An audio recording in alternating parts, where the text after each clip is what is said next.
Nigeria is dealing with a question as old as crime itself: how to strike a delicate balance between punishment and rehabilitation for fighters of the radical armed group Boko Haram. The country just concluded the second phase of one of the largest mass trials in history. It's involved more than 2,300 suspects.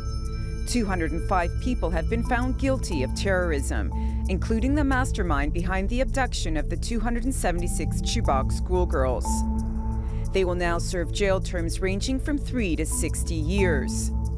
Another 526 people allegedly affiliated with the group have been released due to a lack of evidence, but they must now undergo rehabilitation. Some detainees have been held for years without charge and are still waiting for their court dates to be set. The vast majority of these suspects are men, but some include women and children.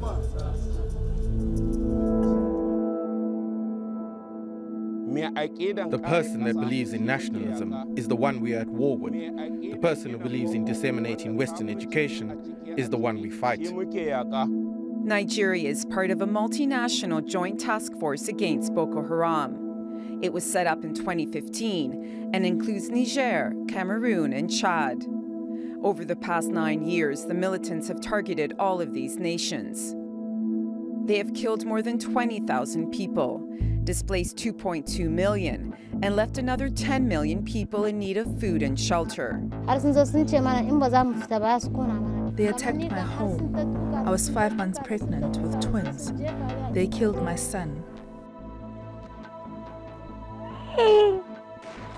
The group has vowed to fight economic inequality and government corruption and create an Islamic state in the region. But in its pursuit, fighters have burned villages, killed men and boys who refused to join them, and kidnapped and raped women and girls. We are the Chibok girls. By the grace of Allah, we will not return to you. Negotiations for the release of about 100 young women kidnapped from a school in Chibok in 2014 are still underway, as another school in northeastern Nigeria narrowly escaped yet another attack. The Nigerian government and military have announced the defeat of Boko Haram several times, even as fighters continue to launch attacks in the country's northeast, and its leader remains at large.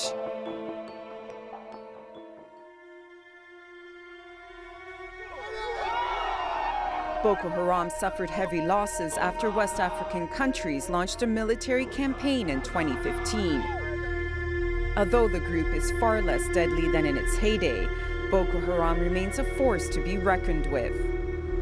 Militants have recently changed tactics, deploying young women and children as suicide bombers. As the number of deaths keep rising, the government has vowed to spend $1 billion to fight the group. It's also purchased more than $500 million worth of warplanes and weapons from the U.S. Since the government began its crackdown, hundreds have been arrested and many more sent to be de-radicalized. But as Nigeria's military fights to stamp out the remains of Boko Haram, can its violent ideology be eradicated? Christine Pirovolakis, The Newsmakers.